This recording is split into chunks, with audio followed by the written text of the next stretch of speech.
Coucou à tous et bienvenue sur cette chaîne pour le 10e jour des idées de menu du mois d'octobre. Alors aujourd'hui je vous propose un menu un petit peu aux connotations estivales.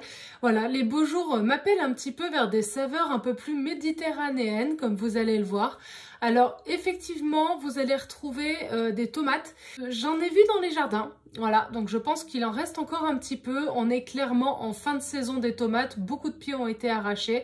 Alors à voir, c'est pas obligé de les mettre, c'est vrai que ça apporte un petit plus, mais voilà, je voulais quand même vous transmettre ces recettes. Donc en première idée recette, j'ai trouvé une salade de lentilles qui en soi pourrait presque se suffire à elle, même si on rajoute des céréales à l'intérieur, mais c'est pas le but parce que j'ai organisé le menu en fonction.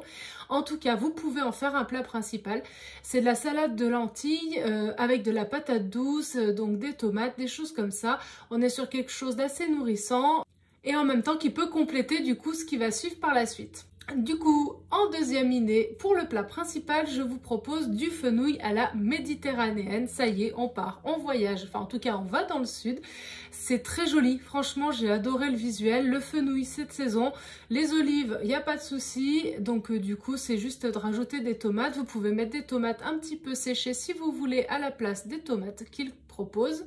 Et en accompagnement, j'ai vu que du coup dans la recette justement du fenouil, elle propose d'y accompagner avec sa recette de polenta frites je crois, et j'avais pas vu. Donc c'est pas grave, je vous ai trouvé une autre recette de polenta qui m'inspirait beaucoup parce que assez riche en herbes aromatiques. Voilà, je trouvais ça intéressant, je trouvais aussi que les deux pouvaient aller ensemble, donc j'avais envie de vous les proposer. Et en dessert, quelque chose d'un petit peu plus original, on part sur une crème poire noisette.